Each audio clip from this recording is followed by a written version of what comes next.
show. This is Phil Vischer. This is Phil Vischer Podcast. You're here. What show is it, Christian? It's 151. Is it really? Yeah. Episode 151. That's fantastic. I missed, last week was 150 and we didn't do a commemorative. It was our sesquicentennial. Yeah. Yeah, but we figured it out before it was over. Sesquicentennial. I'm here with Sky Jitani Hi, Phil. and Christian Taylor. Hey, Phil, why are you rushing so much? Because Sky has a phone call in 48 minutes. And we were late 47 minutes. I And was we were late busy because doing my hair. Miss Teal and Purple was tardy. It's kind of matching. You matched the set Tardy today. teal. I do match the set. Tardy Teal. Tardy. It was like Pretty in Pink. Tardy and Teal. Oh, I like That's that. what you are. I was definitely tardy Yeah. today. Sorry, everybody. And you can be her ducky. What? That was such a great movie, actually. Oh. Well, sort of. I'm going to bring it down a little bit. I'm going to bring it down a little bit. Bring it down, Phil. Hey, it's a podcast. What do you know? Hey, it's a podcast. We got video, but not Periscope. Is it Periscope? Is that what it is? It is We're not at Periscope. Periscope. Hey, it's a Yet. podcast. So lend an ear. The Phil Vischer podcast starts right here.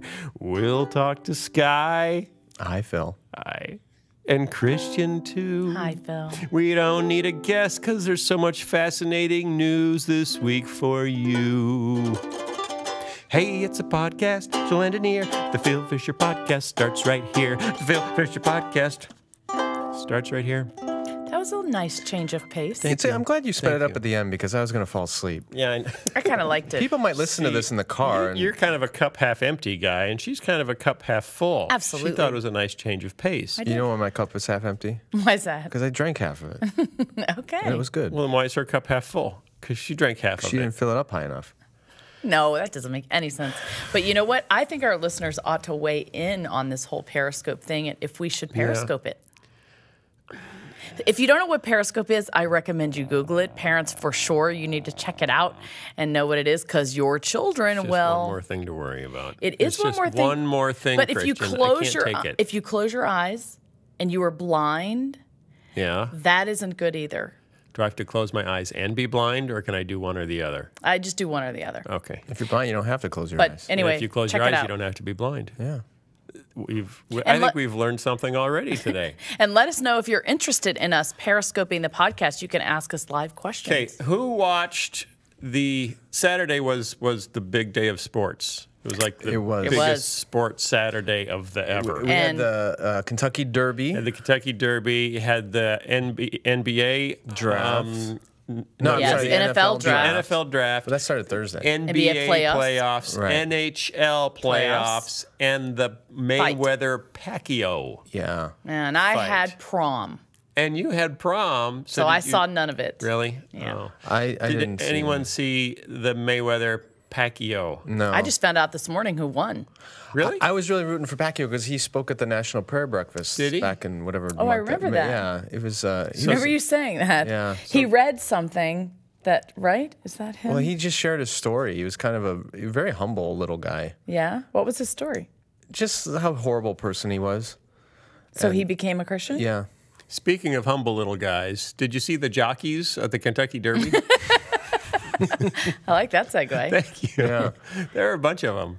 There was a whole bunch of them. There's usually one on every horse. The horses are huge.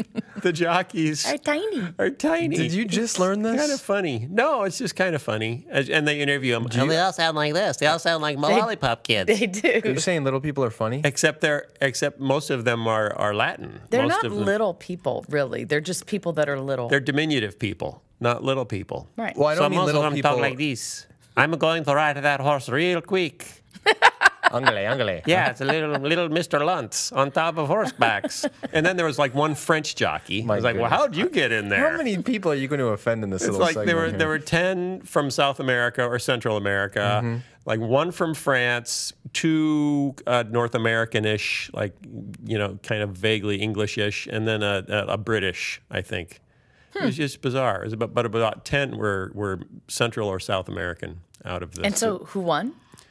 American Pharaoh won, ridden by the same guy who won last year riding California Chrome. So He won 2 years in a row. has that ever happened Is before? it him or is it the... Yes, it has happened before, apparently, but not for quite a while. Riders do have a lot to Is do it with him things. or is it the horse? Yeah, they Is have it a lot to do him, with things. Or I think it's because you have the reputation that you're a great jockey, and so people want you on the best horses. So if you have a reputation, and then if you win one, then of course everyone wants you on. I want the best chance What's his I name? have.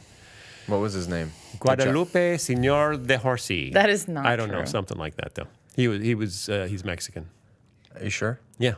Okay. Because he said, "I'm a happy Mexican," after he won. I'm a happy Mexican. Something like that. Riding American Pharaoh. But let's go back. Okay, let's go back to the Mayweather-Pacquiao thing. Yeah. Because everybody wanted to be there. Not me. They were showing the private planes parked at the Yeah. Las Vegas airport. And this was Why? at the Why MGM was this Grand, such a big right? deal?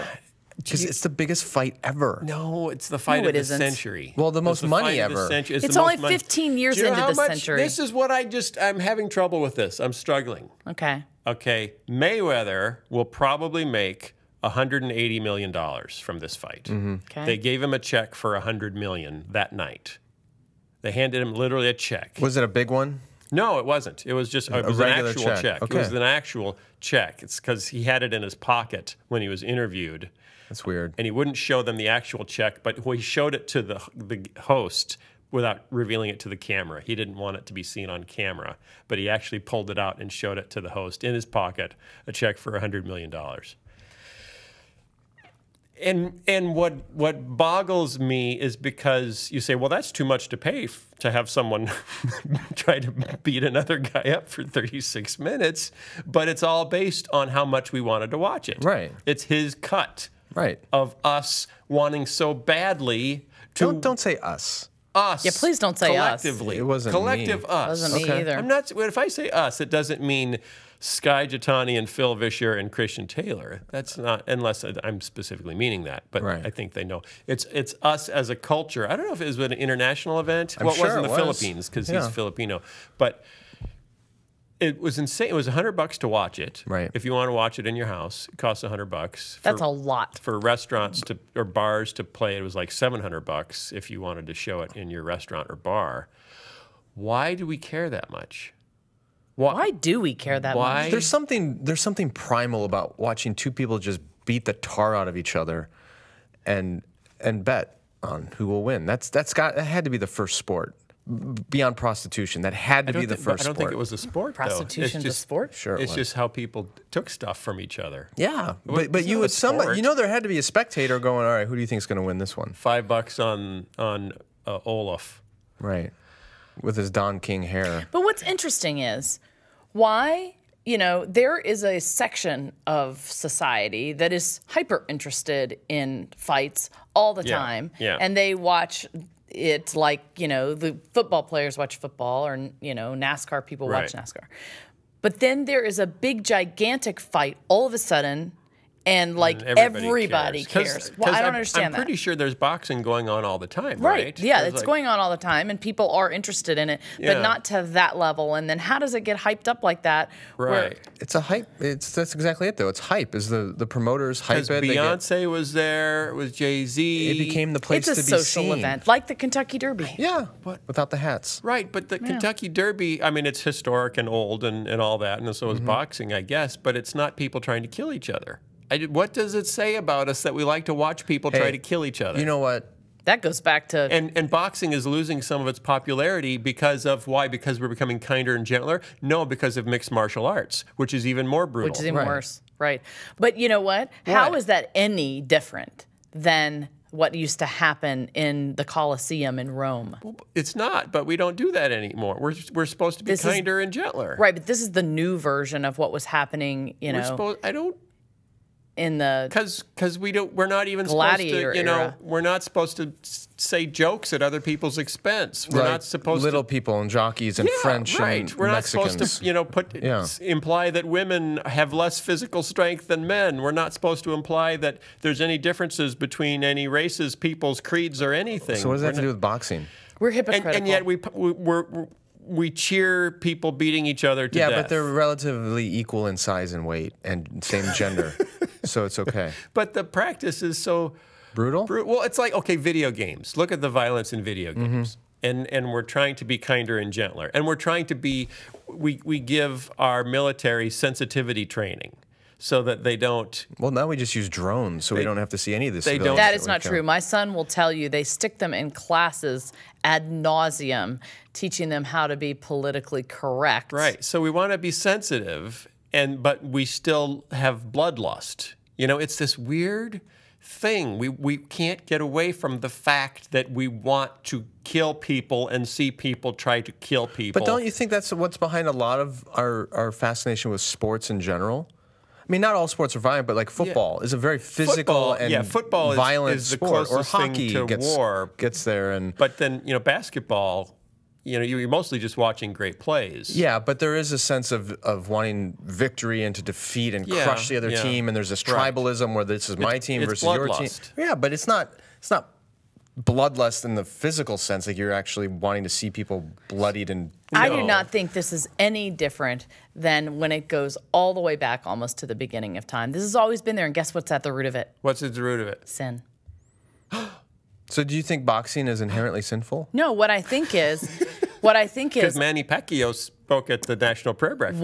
What I think is that our desire to see that and to glorify that goes back to, you know, the messed upness of our DNA, or, you know. So why don't we see it? Why do we promote it? Is it? Well, there's money involved, as Sky will tell you. Is it money? Yeah. Oh, my word. And so that's sin too, because that's selfishness. It's you know, making an idol of, you know, money. These two guys want to beat each other up and take a pounding. Yeah. And other people are going to make tons of money off of it. As are they. Well, yeah. And they will too if they. But they're probably losing a brain cell for every dollar they make. But they don't care, because they have all this money, and what are they going to do with it? Yeah. What is okay? I mean, at some point you get to a point. Floyd Mayweather. You have a check for $100 million in your pocket. What are you thinking? It's not like he hasn't made money already. Right. Up until now, it's like, now I can do that thing I've always wanted to do. What? I can pay off all my debts. Buy South Dakota. Yeah, but don't you think at some level, once you get all the money you can possibly use, it doesn't become about money anymore. It's about fame. It's about glory. It's about possessions, I think. Well, and here's the other thing. I think you reach a point where $100 million is like 1,000. I honestly do, because I look at my kids and they think that $50 or $100 is an insane amount of money, and so did I when I was in high school. I wish but my now kids felt that way. $1,000 to me really is like 100. That's like a nice dinner out at a butterfly. No, it's like, I mean, we spent $700 at the grocery store last week. Oh. Now, granted, that was a bigger shopping trip than normal. Seriously, my children don't. But usually it's 400-ish a week. You know, I have 5 kids, and they're all boys. They're all boys, and it's a lot. So right there, that's almost half $1,000. Are we talking about boxing? I'm just saying that I think when they get to $100 million, it doesn't. It's to us that seems like a ton of money. Think about, because short of, you know, building a super yacht, or there aren't that many things you can actually spend money on. You can invest it. You could do a Bill Gates, Bill and Melinda Gates not exciting. Foundation. You kind could buy of thing. A bunch of different houses. That is so not exciting. Travel. You could get computers for like an entire country. Again, not very exciting. It would be awesome if you did that. But that's typically people. You could get the high-end Apple Watch really easily. Yeah.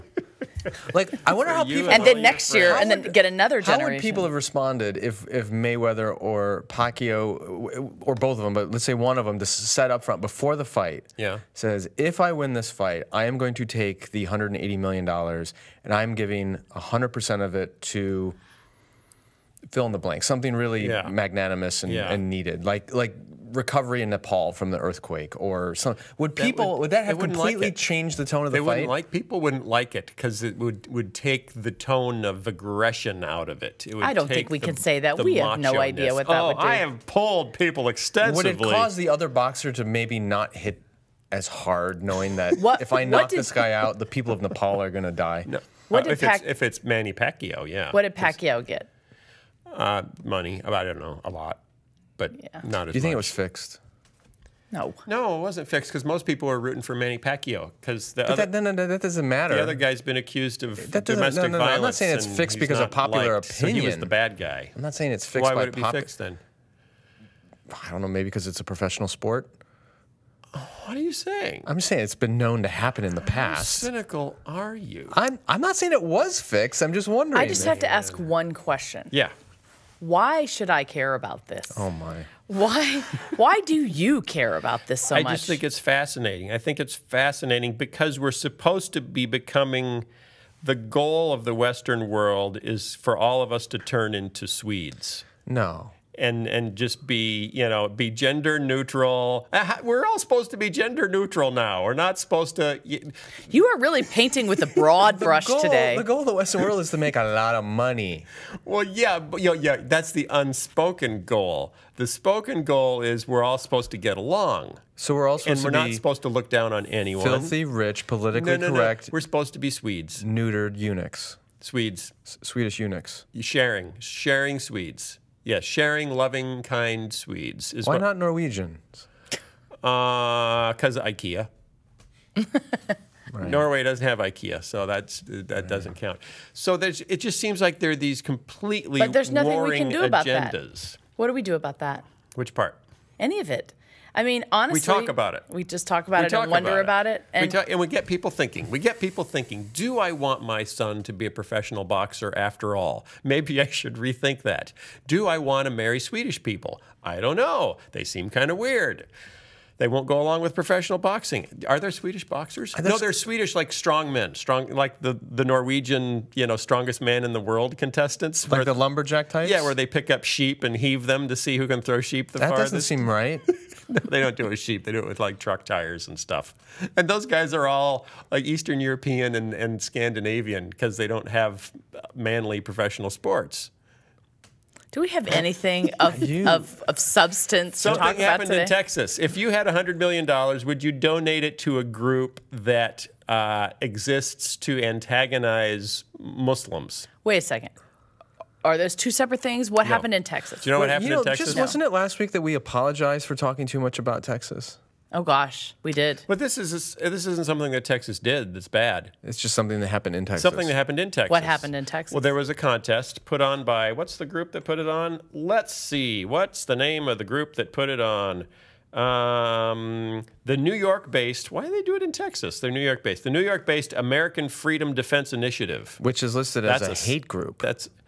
It's listed as an anti-Muslim group. It's listed as a hate group by the Southern... whatever. I think they listed. Okay, so what's the name of it? Christian Church as a hate group. The American Freedom Defense Initiative would award $10,000 for the best cartoon depiction of the Prophet Muhammad. Ooh. And they had the contest in Texas. Because it's big. Garland, Texas. Maybe. I don't know why. And sure enough, two gunmen showed up and started shooting at a security guard, and then other security guards shot them. So they were both killed. That's just a good night in Texas, though, isn't it? Stop. Now that is picking on Texas. Texas. We had nothing to do with that. I just want to tell you. That was Sky. That was a rogue joke. That's like an Old West saloon kind of joke, right? I guess. I mean, just two people shooting up in the tavern. Yeah. But apparently, they only released the name of one of these gunmen so far. They're both dead now, but they were trying to defend Islam from this. Of course that was going to happen. Yeah. Well, that's why they did it, to provoke it.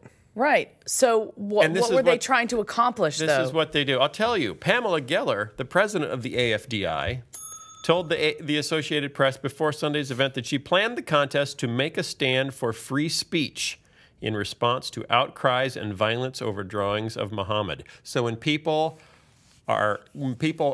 complain that there are drawings of Muhammad, you draw more Muhammad to protest that they're complaining about Not the if drawing you're of in a Muhammad. kindler, gentler America. Not if you're So here's Swedish my question. Or Swedish. More the boxing How would people, I mean, thankfully no one innocent was killed in this whole thing. Well, the security guard was injured. He's already out of the hospital. He's okay. It just grazed him. He's feeling much better. Yeah. But if somebody had been seriously hurt or killed by these gunmen, obviously these gunmen are responsible for their own actions, but how would you feel about the fact that this group put on this Or would thing? you just say this, because she actually said, the shooting showed how needed our event really was. So the fact that people showed up with guns proved that you need to do the event to inspire people to show up with guns. I think this whole story should just be titled Dumb and Dumber. Are you not in favor of free speech? I am very much in favor of free speech. So don't you think we should exercise our right to draw pictures of Muhammad? I think people should be able to do that without fear for their lives, yes. Okay. Should be able to, but should they? Or should they not? I think it's different when your whole point for existing is to poke at things that could bite back, and then you get upset when they bite back. Should we only poke at things that won't bite back? No, like I'm saying... Mormons? Like the Book of Mormon? No. I'm just saying it doesn't sound like this is they knew what they were doing. Yes. That's right. what I'm and whenever they do an event, they hire a lot of extra security because they know something like this has a high likelihood of happening. But the thing is... So it's almost like target practice. Okay, guys, hide behind those barrels. We're going to do an event. The thing is, see who shows up. You do know that if you are going to draw these, disparaging cartoons of Muhammad... What if it's not it doesn't have to be disparaging. It's just the fact that you've drawn it at all. Yeah, it doesn't have to be can't disparaging. Be depicted. Oh, yeah. Okay. He cannot, like Voldemort, cannot be named. Okay. So my point is, if you know that's going to happen...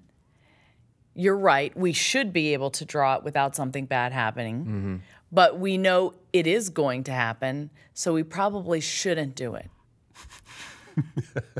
That's just wisdom. That's the position of most U.S. newspapers and magazines, is they won't publish anything because they know what kind of response they're going to get. Some people say that's cowardice. Other people say that's just wisdom or smart cowardice? business.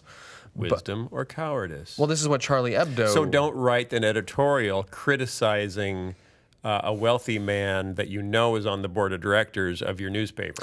Here's the thing. I think if you're doing it for a newsworthy missional purpose, like if the point of your newspaper or magazine is X and therefore it's completely in line with it, fine. But if you're doing it just to provoke a response or just to exercise free speech, that seems a little When is it appropriate for Christians to be provocative?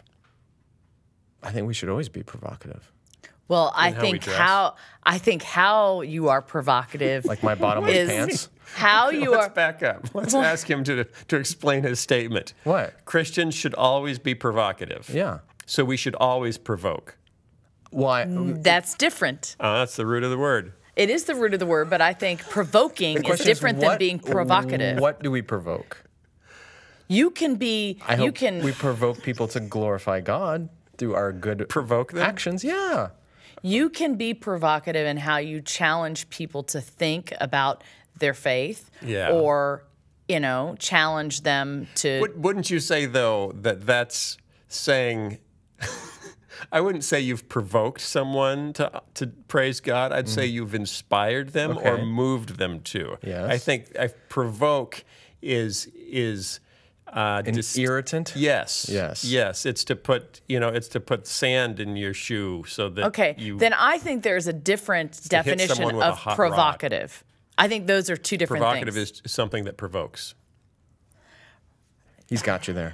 I understand that, but I think for example, I would say that Sky's devotionals are provocative. Oh, well, there you go. We got a plug in. They are thought provoking. I think See? Thought-provoking. See? This is what I'm talking about. What is the difference?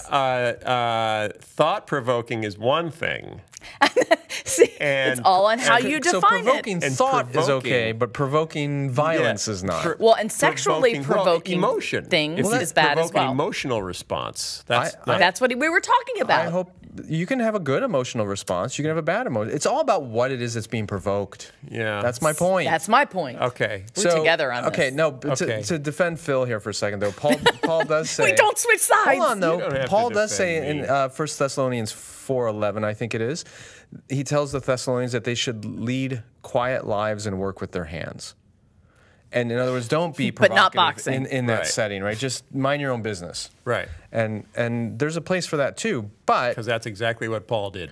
Well, that's what's funny. Because he also said, do as I do. He said, model yourself after me. Well, the problem is we take Paul out of context, and he does say different things to different churches based on their context and what's Right. going on in those cities. Right. The point being, we do need wisdom and discernment, hopefully from God, to determine when do I need to just be quiet and work with my hands and mind my own business, and when am I called to a more prophetic vocation and provoke my community, my culture. I mean, think of Martin Luther King Jr. was provocative. He provoked our whole country to think more Christianly, frankly, about how we love one another and our neighbors and the injustices of our society. And we're grateful he did that. So there's a place for Christian provocation, and there's a time to just shut your mouth and work quietly with your hands. So if you're a Christian and you say you write a blog or you do a podcast, should you, because this is typically how you're supposed to market yourself, should you try to come up with provocative headlines and provocative titles for everything you do? That is exactly what you do. Do you have a case in point?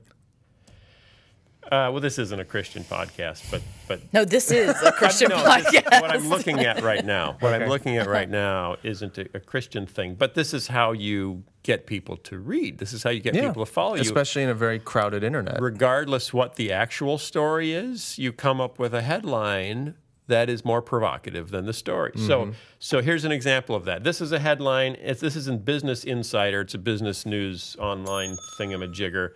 Christians are leaving the faith in droves, and the trend isn't slowing down. That's the headline. I would consider that provocative. Were you aware that Christians are leaving the faith in droves? Define a drove. Yeah, and define leaving. Define Christian. Yeah. All of these things are debatable. Okay, this is a write-up on an extensive study by the Pew Research Center about, and it's a forecast regarding the trajectory of world religions over the next 4 decades. So, this is interesting. Size and projected growth of major religious groups. How many Christians were there in 2010 worldwide? 2.5 billion. 2.168. I was So close. 2.2 billion. Impressive. Yeah. Okay. Most impressive. Now, this is where it gets kind of funny. Oh, may the 4th be with you. Yes, it is the 4th May the 4th be with you, though you're listening to this on the 5th. May the 5th be Es Cinco de Mayo. Oh, yeah. Mayo. Cinco de Mayo. Think of the Mayans. I was going That's to my own holiday. wear Princess where I Leia tried to remember braids, the Mayans before the Spanish got to them. but I couldn't get my hair up. 2.2 billion Christians, 2010. Their forecast is by 2050, there will be 2.9 billion Christians. Here's the thing. I'm not sure it's because there's that many Christians leaving the faith as much as it is that the generally Christian parts of the world are not having babies. Wait. Well, that's one thing. But I also do think that there are Christians I haven't even that gotten are to the pertinent data yet. changing the way. We don't need that. I haven't gotten to the pertinent data. Go ahead. Okay, because here's the deal. Okay, that's size and projected growth for major religious groups. Today, 31.4% of the world population is Christian. Okay, Well, culturally at least. we'll check a box. Yeah. We'll check if they're literate, they'll check. If not, they'll just mark a box With their purple thumb. with their purple thumb. So they've just given you the headline. Christians are leaving the faith in droves. Droves. That doesn't right. sound like droves. So from 31.4%, what do you think it will fall to in their projection in 40 years? A drove would be like 10%. 31.4 down to 10%? That would be like droves. What do you think is the Pew estimate of the collapse? It's 31.4 now. Yes. 29. Pew estimates in 2050 it will go from 31.4% to 31.4%. Oh, come on. What? They don't project any change at all. But there's no growth. Like, there's no percentage growth, but population-wise. Okay, it's different. so here's where the headline comes from. right. So clearly that does not support the headline even a little bit. Here's where the headline comes from. It's a different chart. Projected cumulative change due to religious switching. That is what I was People getting at. changing religions. The net change over 40 years they project for unaffiliated. Not for nuns. Non-denomination. Oh, For no. nuns, they're projecting a net change of positive 61 million. Okay. Then it goes for Muslims switching, they're projecting a net change of 3 million. Gaining. Yes, A gaining gain, 3 right. million due to actual changing religions. Okay. And then it goes all the way down. Hindus, flat. Jews, they're projecting they're going to lose 300,000 Jews through switching away from Judaism to another faith. Buddhists, 2.8 million. Gain or loss? Loss. And Christians, they project a loss of 66 million. Well, so what they're saying is the majority of those nuns are going to be coming from Christian backgrounds. Yeah. Yeah. Yeah, that's ultimately. What's also interesting is that the nuns worldwide, they're projecting will go, the unaffiliated, they're projecting will go from 16.4% of the world population to 13.2% of the world population. So the world's going to become more religious, but less Christian. Yes, they're projecting that the Muslim population will go from 23% to 29%. And how much of this, like I said, does it relate to birth rates? Because this is a story about birth rates. We talked about that a couple years ago on the podcast with Jonathan Last's book, What to Expect When No One's Expecting. Yeah. Yeah, so what you have, because when you say, okay, so they're projecting that the Muslim population will gain 1.1 billion people in the next 40 years. And yet they're also projecting that people that switch from a different religion to become Muslim, so Muslim outreach, will be responsible for a gain of 3 million, which means 1.1 billion is birth rate, is just growth in population. And that's exactly why the nuns globally are going to shrink. Because they don't have kids. They're the least procreative people. Right. Out there. And Christians tend to be much closer to the nuns. So Christians are, in some cases, raised as Christian. Also, when you look at Islam and when you look at Hinduism in particular, there's tremendous social stigma about converting out. Right. It is, and there's enormous social stigma about not having children. Right. So if you're born a Hindu, if you're born a Muslim, you're likely to die a Hindu, die a Muslim, and you're likely to leave behind a fairly large family. And that's what he said in that book. It was that religious conservatives or religious fundamentalists of all types tend to have a lot more children than secularists. Yes. So there you go. Over time, secularism doesn't keep up because it doesn't reproduce. So that's the data. And then someone writes a story about it, and the headline they come up with is, Christians are leaving the faith in droves and the trend isn't slowing down. Yeah. Hey, I work for a magazine and website newspaper, at least part of my time, and I understand the temptation of putting salacious headlines in place because it gets clicks. It's clickbait. But right. And so do you know what happens then? So people leave notes.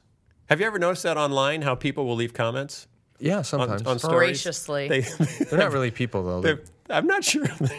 Most of them are. Well, they're not on the Swedish end of things. No. They're definitely more on the I'll pay $100 to see a guy pound another guy's face end of things. Actually, I'll be the guy that pounds the other guy. So the commentary immediately turns to, isn't religion stupid, and isn't Christianity dumb, and isn't the Bible a book of lies? Partly, I think, because the story has been pitched through the headline as an anti-Christian story, which then the people who click on it are those that either want to defend Christianity and point out the errors of the story, or jump on and say, aha, at last. Because most thoughtful people don't tend to comment. That's a good point.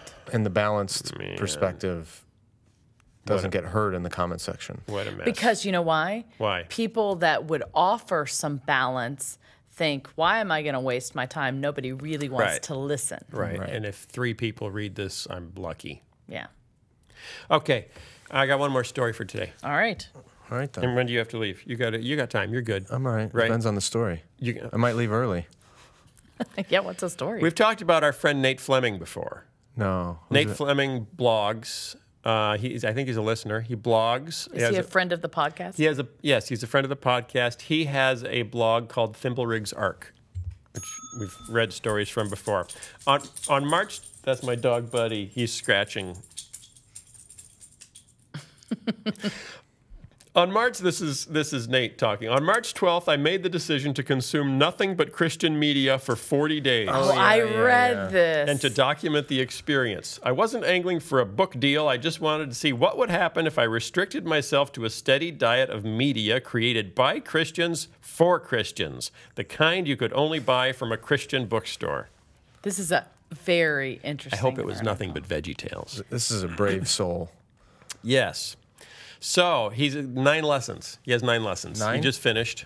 Yes, he has 9 lessons. Lesson number 1, you take the good, you take the bad. Take them both, and there you have The facts of life. the facts of life. What is that from? The facts, The facts of of life. life. The TV show. That's the theme song? Yeah. I don't even remember that. How do Remember you guys Trudy remember? and Blair and all of our. I Okay. do. I just Can I learned get that back to my George story? Clooney was one of the Yeah. boys on there. Yeah, Really? he was. Yeah, and apparently one of the greatest scenes was him breaking up a fight between Tootie and Is it Tootie? Tootie, Yeah, yeah. or Trudy? No, Tootie. No, it's Tootie. It was Tootie. Tootie and Blair, I think. Yeah.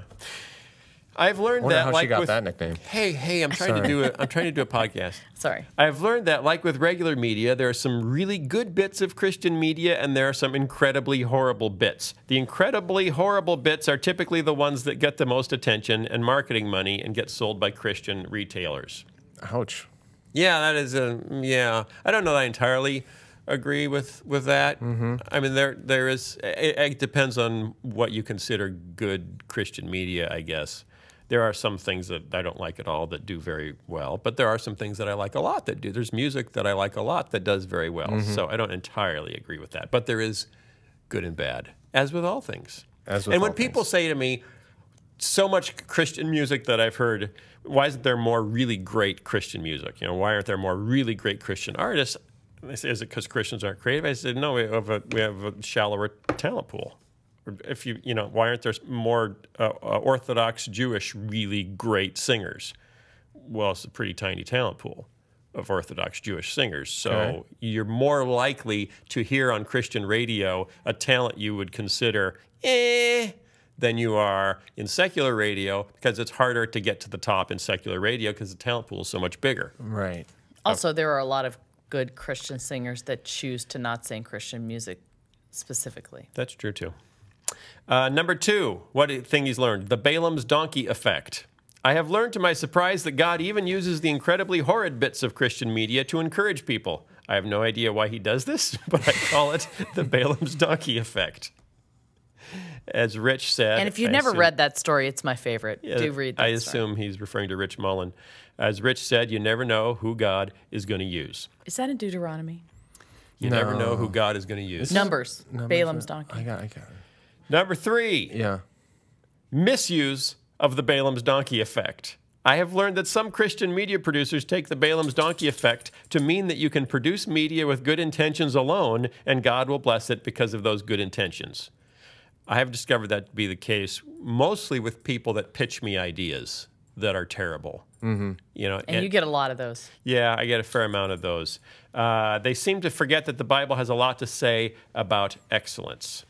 Yeah, most producers that are successful typically know the difference between something that's well done and something that's poorly done, and they're not.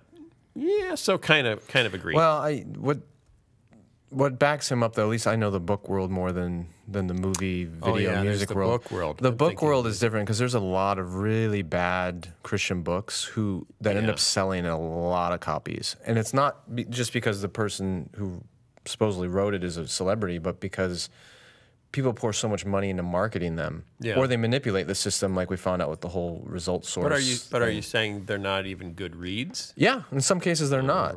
They're really bad. People just buy them because they're well marketed? Because they're well marketed, yeah. Okay.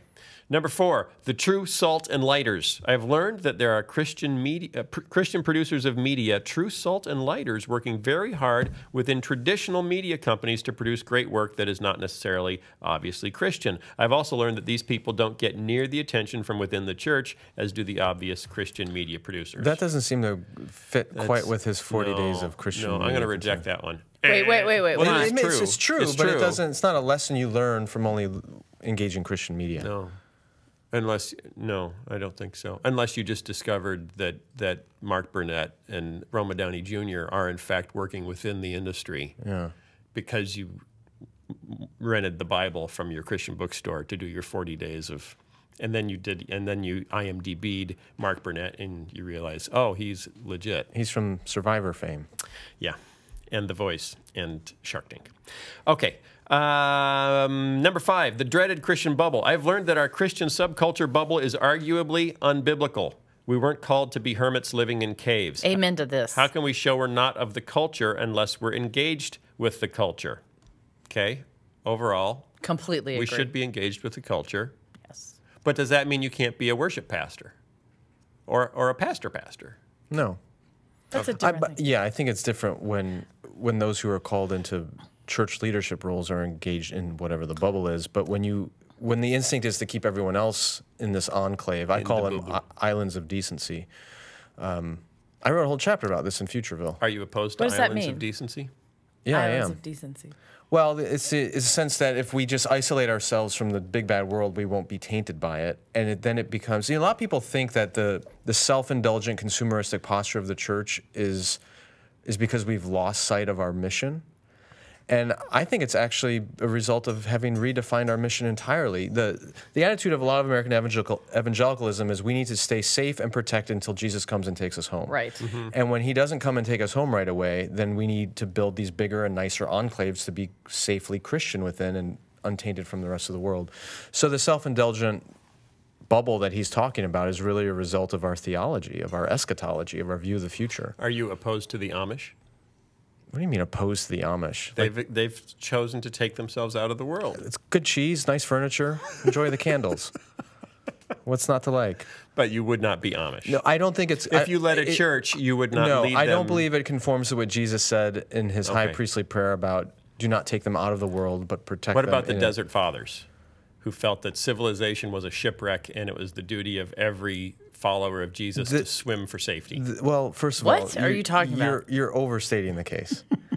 Again, we need a theology of vocation that actually allows the fact that some Christians are called to a vocation of prayer, Right. a vocation of monastic communion with God, but most of us are not. Okay. Number 6, the need for Christian media for Christians. I've learned to respect the need for Christian-made media that is made specifically for Christians. It's quite nice that we can watch television and surf the internet and listen to music just like non-Christians do and grow in the faith. But I do wish a couple of things would happen with this media. First, I wish that the ones making media for the Christian subculture would just acknowledge they are making media for Christians rather than pretending that their work is making any substantial positive impact on the wider culture. I would tend to agree with that. Second, I wish the ones making media for the Christian subculture would challenge the Christian subculture more and not just hit all the right beats to make it suitably digestible. That's that provocative thing again. That's kind of what we do. Provocative. That's are we provocative? I think so. Oh no. No, I think it's in a Thought-provoking. good Okay. way because I do think we challenge the cultural Christian bubble stereotypes. At least I hope Number we do. 7, this is a big one. Family-friendly is not equal to faith-based. I have learned that we should, for once and for all, draw a big fat line between family-friendly and faith-based. I've made this point on the blog before, but over the last 40 days, I found myself longing for a faith-based film that was willing to plumb the depths of the human condition, as well as explore the heights. I agree. I You know? agree. Yeah, but that's tricky because how do you fund it? Because the people that want to fund the stuff typically don't want edgy. They Right. want something for their grandkids. Which is why you got to make it outside the Christian bubble. Which is why Christian radio is safe for the whole family. Oh, that just makes my stomach turn. Safe for the whole family. But that's what there's a market for that. Yes, it's a market. If it but costs it's- money to make something, you can't make it if no one will pay for it. Do you know what I hate about Christian radio? And I listen to Uh-oh. it mostly because I really love some Christian music. Like Rin Collective is my favorite. Matt Maher, I love him, right? I can only hear that on like The Message on Sirius XM or whatever. But the rest of the junk on there just makes me want to throw up. Like why does it have to be so nice and happy It's and sentimental. lovely? You know, there's- and the DJs just make me want to There was a book that came out like a year or two ago called The Homespun Gospel, written by a sociologist, trying to figure out what is it that is at the heart of evangelicalism. It's not a unified theology because there's a lot of different views of theology across the evangelical spectrum. So he finally boils it down to the fact that what binds evangelicalism together is sentimentality.